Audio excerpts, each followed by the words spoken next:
Standing ovation ng crowd ng Dallas nang mag-beast mode si Luka. Sising-sisi ang GM ng Mavs sa kanyang ginawa. Tamang kulitan naman si LeBron at AD na bigla sa ginawa ni Reeves. Eto na ang isa pa sa pinaka-inaantay, LA Lakers versus Dallas Mavericks. Ang unang pagkakataon na makakatapat ni Luka ang kanyang dating team dito sa home court ng Mavs. Ito din ang first time ni AD na makakatapat ng Lakers since nangyari nga ang big trade. Bago ang game, mga idol, ay binigyan ng tribute ng Mavs ang kanilang dating superstar. Hindi napigilan ni Luka ang emosyon nang makita ang memories niya dito sa Dallas. Sa pagsisimula ng laban, grabe pa din ang hiyawan ng crowd ng Dallas sa unang packet ni Luka dito sa kanyang dating home court. Nagpalitan ng puntos sa mga naging bahagi ng big trade, mga idol. Luka coast to coast layup.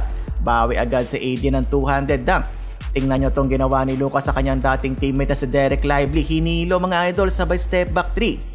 5-minute mark, eto na, sinayawan na ni Luka sa AD. Ginamitan ng kanyang favorite move, ang step back 3. Yung GM ng Mavs tamang tago na lang sa tunnel. Grabe naman ang rim protection ni Gafford na blankahan ng 2 beses si Bando. First quarter pa lang alam mo may gustong patunayan si Luka dahil sinolo niya halos ang scoring ng Lakers sa kanyang 14 first quarter points, 5 of 9 from the field. Siya lang ang naka-double figure, sinundan lang ng 4 na puntos ni King James. Sa kabila naman, tahimik ang opensa ni AD, kumamada lamang ng 2 puntos. 30-26 abante ng 4 ang home team. Second period, second chance opportunity para kay LeBron ng unang puntos ng Lakers. 9-minute mark, eto na naman ang connection between Reeves at LBJ. Nag-ala Superman na naman si Lolo Bron. Ganda ng alley-oop doon ni AR-15. Counter naman ang dunk sa kabila si Gafford. Luka kakagaling lang sa pahinga, umiscore ka agad. Naidabla pa ni Luka ang laban sa kanyang another layup versus Dereck Lively. Inagawang bata ni Luka ang depensa ng kanyang mga dating teammate. 7 to go in the quarter, bihira natin makita to kay Reeves, mga idol. Putback slam dunk, pati siya hindi makapaniwala sa kanyang ginawa. Wala na, Luka is on fire, pinagtitira na lang ng 3 etong Dallas.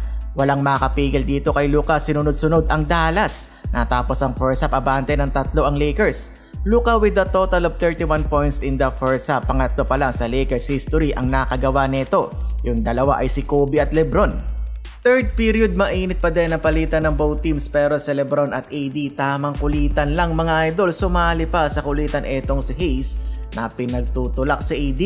Nadali tuloy sila ng end one play ni AD, tabla ang laban all 60. And ang third, abante ng Siyamang Lakers 83-76.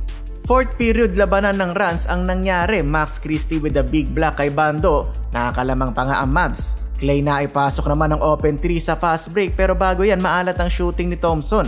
Pero may counter run kaagad ang Lakers sa pamumuno ni LeBron James na kahit 3 na ang sumabay ay naipasok pa din ang tira. Pumakita pa ng kakaimang boom etong si LeBron sa poste. Now you see me, now you don't. Iwan doon si Gafford. Sa dulo, nagpamalas pa ng Luka Magic ang star ng Lakers. Grabing pektos ang ginawa. Standing ovation ng crowd ng Dallas sa kanilang superstar at isinisigaw ang kanyang pangalan. Final score 112-97, panalo ang Lakers. Ang gante ni Luka sa GM ng Mavs, 45 points at 8 rebounds.